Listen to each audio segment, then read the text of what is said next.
savez, je crois que je suis maudit. Qu'est-ce qu'il raconte le gars? Il est en train de faire une vidéo comme quoi il tape 2000 € puis il va se plaindre. Donc non, je ne veux pas me plaindre. Mais quand même là ce matin je faisais mes comptes parce qu'on est samedi et j'ai pas réussi à tout finir mon travail, donc je suis obligé d'aller bosser quelques heures ce matin. C'est pas grave en soi, mais bon, je sais que je vais pas pouvoir continuer sur ce rythme trop longtemps. Et donc en faisant mes comptes, j'étais en train de me regarder en me disant putain, va falloir que je rajoute une case dans mon fichier Excel ma compte à CESU, car j'ai des codes couleurs en fonction de ce que je fais, en fonction de mon chiffre et de ce que je dépasse par semaine. Et je n'avais jamais fait un code couleur encore pour quand je dépassais 2000 € par semaine, et aujourd'hui j'étais obligé d'en faire un. Bon, je l'ai pas fait non plus en mode ouh, faut que j'en fasse un. Non, j'étais super content de le faire. Mais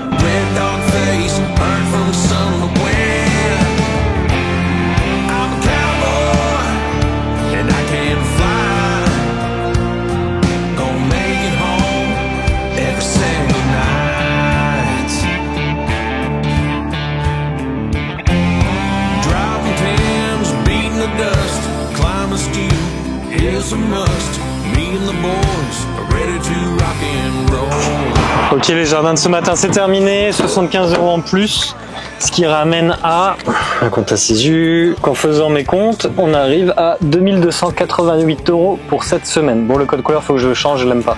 C'est histoire que ça change un peu du reste. Allez, on va aller se trouver un coin tranquille pour manger et finir la discussion. Mais donc le problème en fait, c'est qu'à chaque fois que j'ai amélioré mon chiffre d'affaires, à chaque fois que j'ai amélioré ma manière de travailler, à chaque fois que j'ai réussi à passer des étapes comme ça, à chaque fois c'est parce que je m'étais foutu dans la merde avant d'une manière ou d'une autre en fait. C'est pour ça que je dis que je suis un petit peu damné, condamné. Mais bon, c'est histoire de dire pour la vidéo. Mais là clairement ce qui m'a amené à faire ça, c'est 2000 €, c'est parce que j'ai revu entièrement mon boulot au mois d'août. Déjà parce qu'en fait je dépense énormément via ma compte à CESU, que ça me fait peur, ça fait flipper. Et je me suis dit qu'il fallait que je ramasse pas mal d'argent. Parce que je suis en train de vider mes comptes. Et je pense que je n'aurais pas ça, je ne me serais pas lancé autant, j'aurais pas autant réfléchi, j'aurais pas mis autant d'efforts. Et si je retrace toute ma vie dans ce travail-là, c'est depuis le début, c'est comme ça.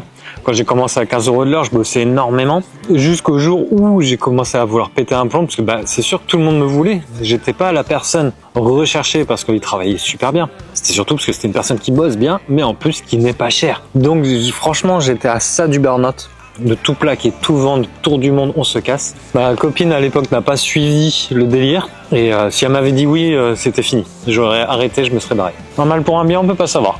Donc après ça, je passais de 15 à 25. Même problème, toujours plein de monde. Toujours plein de monde. Énormément de gens, et je me suis retrouvé habité dans un box.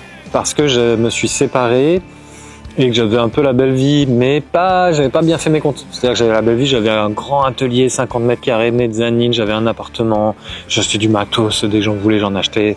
Je partais peu en vacances, parce que finalement, il me restait pas grand-chose derrière, c'était un peu en flux tendu, j'étais toujours obligé de bosser. Et là, par contre, on se sépare, donc tout devait tenir sur ce que je créais comme argent, mon salaire.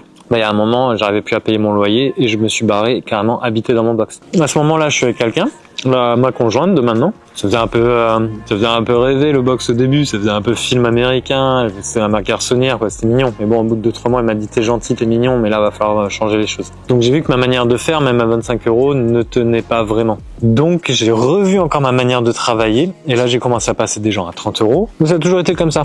À un moment, je suis parti emménager chez elle, et c'était à 1 heure et demie de route de mes chantiers. J'ai fait ça pendant pas mal d'années, pendant 3 ans quasiment, à péter un plomb. Pareil, j'ai tout revu, j'ai revu mon travail, j'ai gardé que mes meilleurs clients, j'ai enlevé les moins bons, je me suis libéré un petit peu du temps. Et là, c'est surtout parce que je fais des vidéos, donc d'une certaine manière, ça me met aussi une bonne pression à vouloir faire quand même le meilleur de ce que je peux faire, à vous montrer que c'est possible, à vous dire un petit peu faites gaffe à ces erreurs-là, et au contraire, faites plutôt ces choses-là, ça va beaucoup plus vite. Et là, ce qui m'a amené en fait à vouloir améliorer mon activité. Je dois aller chercher ma fille chez la nounou à 5h30 max. Et en fait, le secteur où je travaille, en fait, mon tout premier secteur est toujours un petit peu trop loin. Il y a 30-40 minutes de route, des fois. Et en fait, j'essaie de le ramener chez moi. Par contre, avec tout ce que j'ai appris sur le chemin, tous mes nouveaux clients, c'est un prix. C'est-à-dire que si vous allez m'appeler, c'est pas parce que je suis moins cher. Par contre, c'est parce que je vais être techniquement le meilleur que vous aurez sous la main. Et si vous voulez du travail moyennement fait à pas cher, En fait, c'est pas moi. Mais comme je vous dis, c'est surtout en fait de vider mes comptes pour la compta Césu qui fait que en fait j'ai tout revu et j'essaye de maximiser, d'optimiser. C'est qu'en fait le problème n'est plus combien doit être ce chantier, est-ce que je suis dans les prix, est-ce que non. En fait mon problème maintenant c'est comment je fais pour limiter la casse. Et en fait tout ce qui va être chantier, client, tout ça, ça passe au second degré. Donc en fait c'est plus des choses sur lesquelles je me prends la tête. Je me prends plus la tête à me dire est-ce que ce client va accepter, pas accepter. Je m'en fous. Moi je dois gagner ça aujourd'hui. Si je les gagne pas via toi, ce sera via quelqu'un d'autre. Mais en tout cas je vais pas perdre mon temps. Si tu me veux, ça va pas être dans tes conditions, c'est des conditions, c'est ça. T'auras un bon boulot, t'auras un bon résultat, mais c'est ça.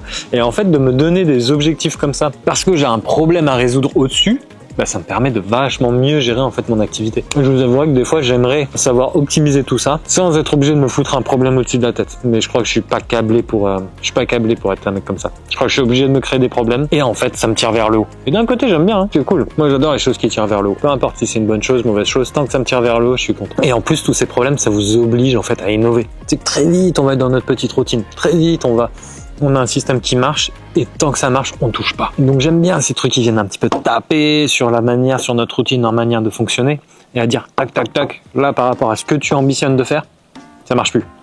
Donc vas-y, réfléchis, innove. Si tu fais comme tout le monde, tu auras le résultat de tout le monde. Comment on fait pour pas être comme tout le monde? Dans une certaine mesure, hein, en restant quand même quelqu'un de bien, de faire du bon boulot, de ce qu'on attend de Tainoe, où on va pas se mettre à faire des trucs fantastiques. Non, c'est pas ce que je dis.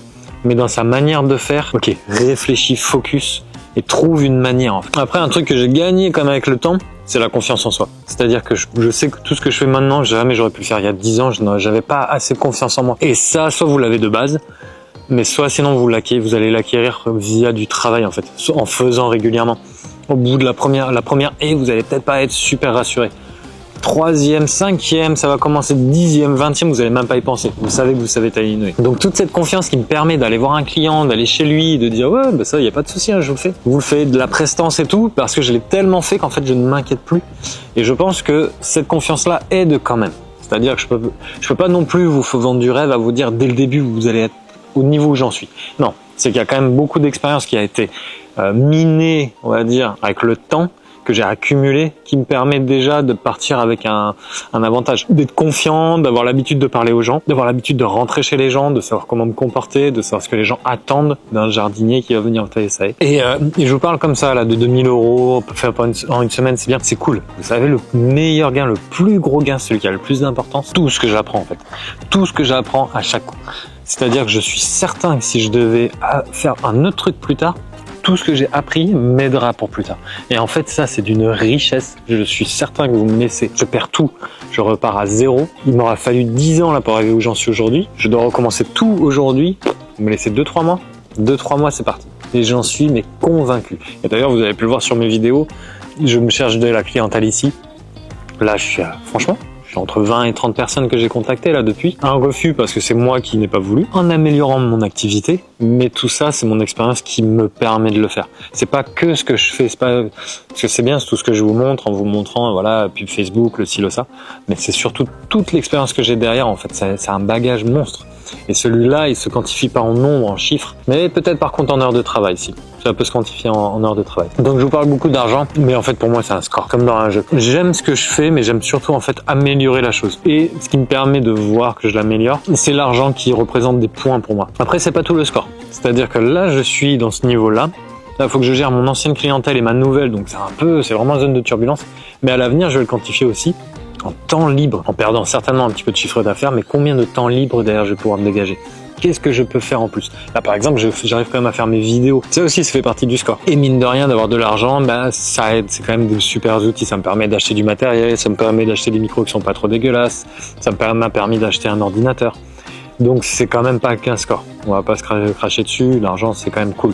Pas pour l'accumuler et crever avec. Ça sert à rien d'être le plus riche du cimetière, mais ça permet quand même de faire énormément de choses et surtout d'acheter du temps. Donc tout ça pour dire, n'hésitez pas à oser. Osez faire les choses. Osez vous mettre un peu dans la merde. Parce que quand on est trop dans un mode qui tourne trop bien une petite vie, alors soit vous êtes comme ça et ça vous rend heureux et il n'y a pas besoin de plus, tant mieux. Je suis pas comme ça, moi j'ai besoin un petit peu d'objectifs. Mais osez. Je sais qu'il y a des gens qui me regardent, qui réfléchissent à se lancer. Vous trouverez les solutions. Vous les trouverez peut-être pas en un jour, peut-être pas en un mois, peut-être que ça prendra 2 ans, mais vous les trouverez. Ayez confiance en vous. Ayez confiance en vous, vous allez y arriver, vous allez trouver le moyen de vous démerder en fait. Et faites attention à la routine parce que celle-là, ça a une douceur, mais une douceur un petit peu... La routine, ça a une douceur qui tue, je trouve. Ça enlève toute l'énergie qu'on a, ça enlève toute la curiosité, le fait de savoir se débrouiller, de chercher, se creuser la tête. Évitez d'être des fois trop dans votre confort. Ouais, je crois qu'il faut oser agir. Ça va vous permettre de grandir, d'apprendre, et en fait c'est vraiment pour moi la seule route pour réussir. Et n'oubliez pas que vous avez quand même un avantage. Déjà cette chaîne qui vous permet de voir mon quotidien, de voir un peu mes petites astuces, ma manière de faire, mais surtout vous avez le groupe WhatsApp et Discord qui vous permet de pouvoir discuter avec des gens comme moi, qui se lancent, qui veulent se lancer, qui sont déjà lancés, et vous pouvez demander déjà pas mal de conseils, et ça peut vraiment vous aider. Et ayez foi au futur, ayez foi en vous. Il y a 9 mois de ça, je tournais ça. Salut à tous, alors première vidéo de la chaîne, désolé si je parle pas très bien, si j'ai un petit peu de problème pour me faire comprendre. J'avoue que ça fait très longtemps que j'ai eu l'idée de créer cette chaîne. Je sais que je suis encore sur la route, mais si j'avais jamais osé, j'aurais pas appris tout ce que j'ai déjà appris en 9 mois, et je suis sûr que plus tard ce sera encore mieux. Ayez le courage de commencer, et ayez le courage de croire en vous. Vous avez aucune idée d'où vous pourrez être d'ici 5-10 ans.